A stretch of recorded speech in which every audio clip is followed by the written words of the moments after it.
John. Yeah, I'll lower one. All right.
I don't care.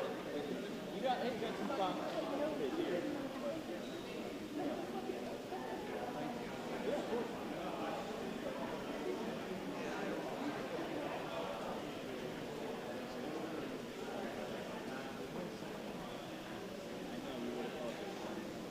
That was what I was understanding that I'm doing here. And you seem like you just kind of got thrown into it.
Good morning, everyone.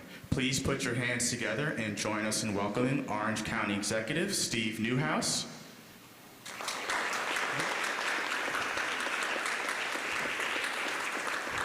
Next, we have New York State Assemblyman Chris Ekus.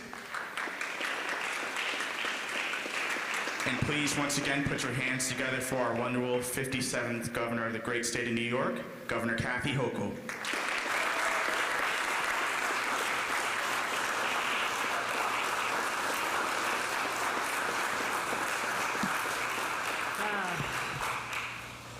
What a difference a week makes. Looks a lot better. I was here last Monday, just hours after this community was just hammered so hard by the unrelenting rains, 9 inches in over 5 hours. And I know this is a great place of pride and history, but I don't know if you ever wanted to go down in the history books as being the place of the 1,000-year storm event, but that is now something that Orange County and Highland Falls can lay claim to. I want to thank the people who've been on the ground working so hard. Let me give a special shout out to Kevin Coffey, the regional CEO of the East New York Red Cross. Kevin, let's give him a round of applause for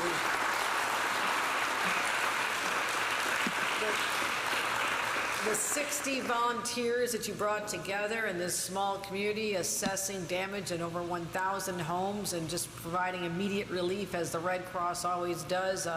Thank you for living up to the legacy of the Red Cross of being there for our people. So thank you again to everyone as well. I also want to give a shout out to Jackie Bray, my Commissioner of Homeland Security and Emergency Services, who's done an amazing job traveling the state, just being so hands-on. She lives in this region not far from our. She suffers from the same ice storms and power outages and everything. So she tells me what's going on in her own house, and that's pretty much a snapshot of what's happening in your communities as well. So let's give a round of applause to Commissioner Gray as well. And we are very fortunate to have the Commissioner of Housing and Community Renewal, Ruth Ann Wisnauskas. The emphasis today is going to be on community renewal. And we talked about a program that she brought to our attention as one that can give relief to our homeowners here. I'll be talking about in a couple of minutes. But also Faith Moore, the Executive Director of the Rural Development Advisory Corporation, who's going to play an important role. Thank you, Faith. Thank you for taking on the mantle responsibility. But let's talk about our local elected officials. They have been battle tested. And I want to thank, first of all, our state partners. Chris Ekus is here today, our Assembly member, who came through here with Speaker Carl Heastie, literally just a couple of days after the storm. Then the Speaker contacted me and said, we need to be able to give some relief to these homeowners. And so thank you for your leadership. Senator Skoufis was involved with us hands-on last week as this was unfolding. And he's not able to be joining us here today, but he's very much involved in getting the state resources to this effort as well. Also, our county executive, Steve Newhouse, thank you. Thank you for being the person who stepped up, was there, the voice of calm during a crisis. It was a pleasure to work with you. I know our team really was appreciative of the engagement of all of the local communities who pulled together during this time. So let's give our county executive a round of applause as well.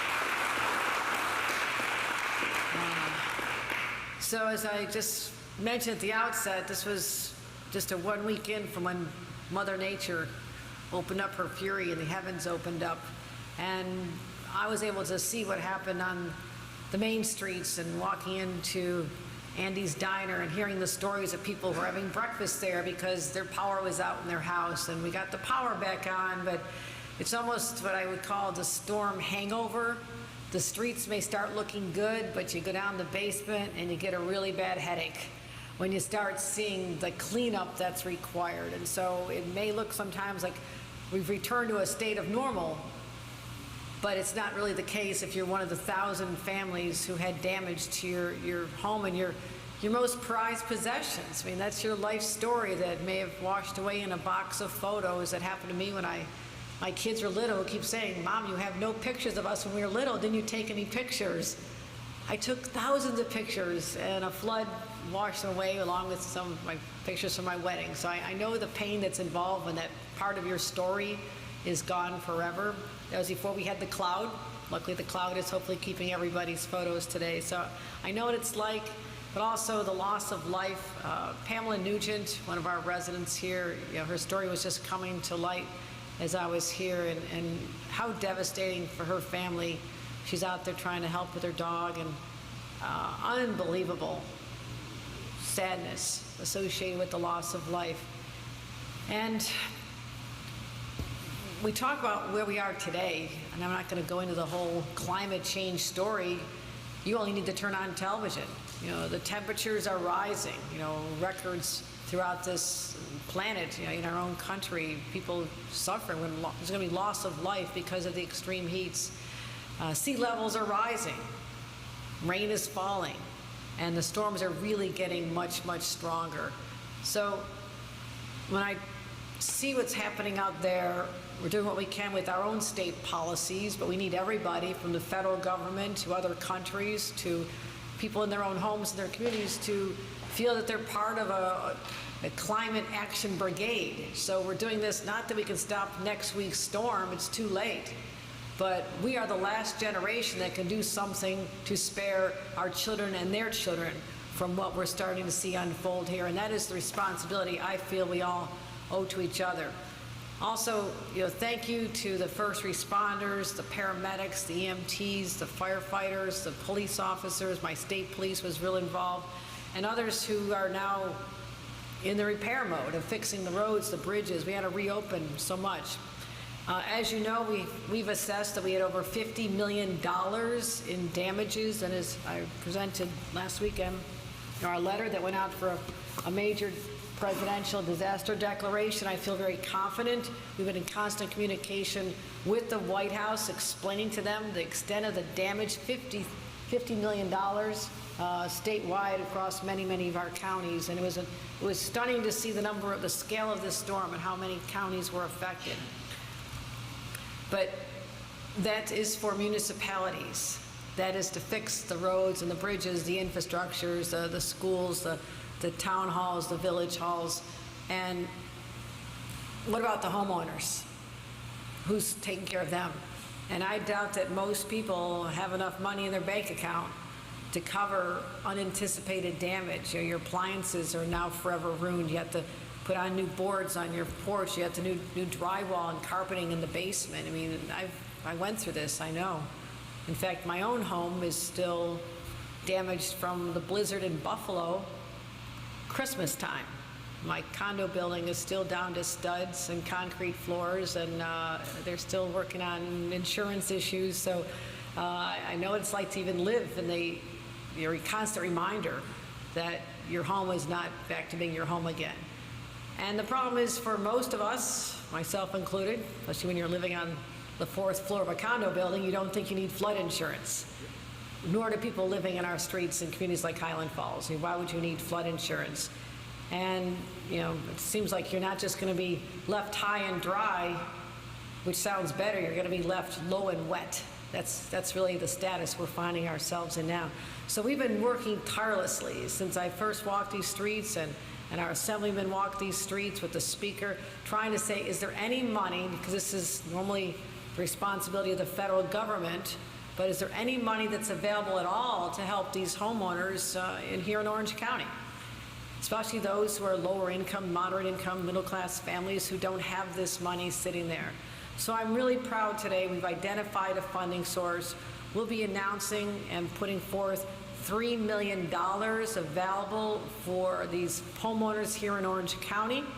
And this is a lifeline. This will be a lifeline and providing critical emergency repair grants to homeowners who meet the income threshold. And if there's money remaining, we'll be raising those thresholds. So the New York Homes and Community Renewal, Ruth Ann Viscanauskas and her team will be overseeing the program. Again, thank you again, Commissioner. Administered by Rural Development Advisory Corporation, a very well-respected local nonprofit. Grants of up to $50,000 will be awarded, again, to cover emergency repairs that threaten safe living. And I'm talking about electrical and your plumbing and your heating and appliances and flooring and more. So we stand united in our commitment to not just be there the day after when all the attention is on a community and to walk away and leave you with that hangover. We're here to help. And we are reunited in our commitment to rebuild communities, rebuild homes, and rebuild people's dreams and their faith again. So that's the collaboration of our dedicated partners. We're going to bring the communities and the people who suffered so much, bring them back. And the road's going to be tough. Like I said, still dealing with repairs from Christmas. We're told a few more months. But it's at these moments, and especially in a community that's as tightly knit as Highland Falls and some of our surrounding areas, this is our chance to rise up and show the caliber of the people, the depth of our character, the strength of, this is when you measure the strength of a community, not by the magnitude of the challenges that we're facing, but by the courage and the resiliency we demonstrate in the recovery. So let's embark on our journey of rebuilding, revitalizing, and restoring. And I'm excited to be part of this because I know a lot of times people lose faith in government and they think that there's not a lot they can do to help you in your everyday lives. We're here to help, my friends. We are here. We're not giving up on this community. We're going to help lift you up. And to all the local officials, many of whom I met the other day, I thank you because you're the face of hope for so many people. And that's exactly the role we want to play here with this $3 million assistance program here today. Again, I want to introduce someone who's been fighting for this community. He's your voice in Albany, in our state capital, and he is working so hard to make sure the homeowners get the relief and all the support they need. Let me introduce Assembly Member Chris Ekus.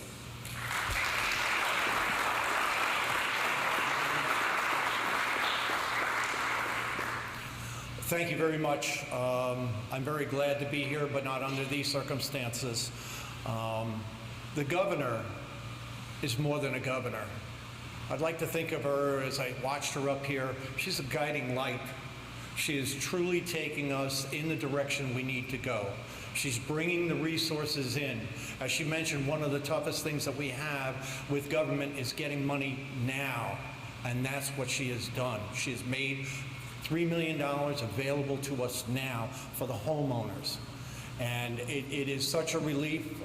It is the phone calls I've been getting left and right relative to repairs. We are almost at that peak where we're done with cleanup, and we are going to go into that slope of needing repairs. And I can't say enough thank you to the governor for doing this. I mean, this was a surprise on my part, and I think it is for all the residents here. And just thank you, thank you, thank you. Just like we thank the veterans, we thank the EMTs, we thank the volunteer fire departments and so on like that. It's more than a thank you. It's God bless you all for doing this, and thank you very much. I've been here in this disaster area each of the last 7 days. I want to thank the supervisor, Bob Livesey. I want to thank the mayor here, Joe D'Onofrio.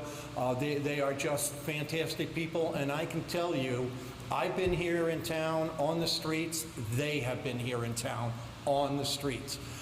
You can't have asked for a better community and better elected officials than we have in those towns which were affected.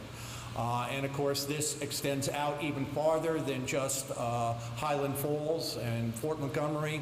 It goes to Cornwall, Cornwall-on-Hudson. We have the mayor of Cornwall-on-Hudson here. Thank you very much. And it even goes down to Stony Point, which happens to be one of my municipalities in my district too. So this is fairly widespread, and we are just hoping, very confident, as mentioned by the governor, that FEMA will come in and make their declaration, and from that we can continue to benefit the people that need it. That's what's so important. One of the last things that I'll mention, having been a teacher so long, you don't hear somebody after a couple of minutes anyway talking, but one of the things I want to mention is I think these communities have amazed themselves. When we have come back in the last couple of days and seen the amount of cleanup and neighbor helping neighbor, I'm just so proud to be a representative of all these folks in my district. And I thank all of them for doing what they've done. For those who are out there, it's not over. We still need water. We had 85 wells tested right here in this town. Most of them came back with E. coli. We still need potable water brought in here and so on like that. We need food. These poor people, many of them don't have electricity, they don't have gas. We still need to supply them with food. We are bringing in organizations. The Red Cross is here. Thank God for the Red Cross. They have done a whole lot, and they are going to continue to be here to pick up whatever is necessary and whatever they can do, but we are bringing in other organizations too. And as mentioned, RUBCO is one of the organizations that will be dealing with the governor. I had the pleasure of working with them as an Orange County legislator, and it's interesting, 5 years ago, I think the County Executive Steve Newhouse and I stood in a room kind of shaking hands, almost with tears in our eyes, because I was leaving the county legislature. I was retiring, and we had such a great working relationship. I'm glad I can come back and be here now to work with you once again. What a great man, and what a response he and the county have had. We couldn't have asked for anything more. So with that, I'd like to introduce County Executive Steve Newhouse.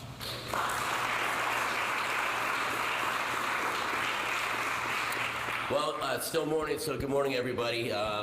You took some of my shtick, Chris. Anyway, first, I'm so happy to be here with the governor. I used to call her Kathy when she was lieutenant governor. We used to do a lot of economic development together, but she's doing a great job, and we talk pretty much every day. Kathy Bray, the Homeland Security Director, and Pavan, wonderful staff. And I got to tell you, the State Police Zone Commander, Pete Sorigliano, is the best field commander that they have here. He is probably the best zone commander we've ever had. I love them all. But I mean, we're on the phone every day, multiple times in a day. We got hit with another storm on Sunday. We had pre-stage equipment from the county and the state police and the state DOT. We had an almost near fatal car accident last week with one of our police officers. She was almost killed. We were on the scene together. I mean, this guy is phenomenal, as well as, again, the rest of the state troopers there. We're in the shelter that's been run by the Red Cross. We're now going to be transitioning. We're probably not going to have any more overnights, but we are going to keep this open for food and water for people. We're also going to try to transition from that because we do have the local businesses open down here. So we didn't want to hurt them further. So that you're going to see a transition. We just bought an air conditioning yesterday because we do have a lot of people coming in and out of here. I'm going to get to the most important part of this is what the governor announced. Last week when we started having our emergency management meetings, I went over to Mayor D'Onofrio and I said, I am getting told that it's probably not a good chance that a lot of these homeowners are going to get help. Sometimes, and I'm not criticizing FEMA, but sometimes they don't qualify for individual assistance, the infamous IA. And I know the mayor and the supervisor are like, oh my gosh. I even told Jim Galliano from Highland Falls and the legislators, Lori Tatel's here. I know we also have Wayne Gold, the deputy supervisor of the town of Cornwall. And we were worried about our residents. At the end of the day, I can fix my roads. The mayor can fix his roads, bridges, the supervisors can fix all our infrastructure. It's the average homeowner that didn't have flood insurance like the governor's talking about. That's not gonna get that relief. This is probably the most critical thing we can do right now. I have about 1,000 houses that have, or structures that have significant damage from water, and people are living in right now. I have 20 that are red flag, which means they should be demoed, and some of those are still being occupied by the homeowners because they have nowhere to go. So this is a critical thing that we're talking about right now that can give them actually help and some type of pathway forward. We, like the Assemblyman mentioned, we just left the emergency management meeting at my office with the health commissioner. She is very concerned about the water in the wells. Every one of them, for the most part, has been contaminated. We're working with New York Responds in a partnership to make sure that people have home test kits. We're also going to be sending out volunteers to show them what to do, because it's a process. You got to turn off your electricity. You have to put the stuff into the wells, and you got to test it out. It's a process, and if you're not doing it on a regular basis, it's just another overwhelming thing. I wanted to talk real briefly about the volunteers that have come here in this community. At the worst times, the best people show up. We have Samaritan's Purse right across the street from here. You see the big tractor trailer. We also have Team Rubicon. We gave the green light for them last week to come. They have been doing God's work. On my way in here just now, I saw them going house to house to help people clean up. They are doing great stuff. Mount St. Mary College, my alma mater, is housing them to stay at night. Local restaurants and other eateries are feeding them to try to help them out to do their part. So if people are out there and they're watching this or they want to help, 7:30 every day in the morning or 12:30 in the afternoon, you could show up to the Samaritan's Purse trailer and they will train you on to be an aid worker with them, and you will join one of their brigades to make a difference. I am thankful again to the governor. You've done a great job here with us. The last thing I would like to mention is West Point. I see the garrison commander right behind you. Yesterday we were able to tour from the air the damage in Highland Falls and West Point. And I was like, all right, I'm a military guy, I've been in helicopters before. Let's see what's going on there.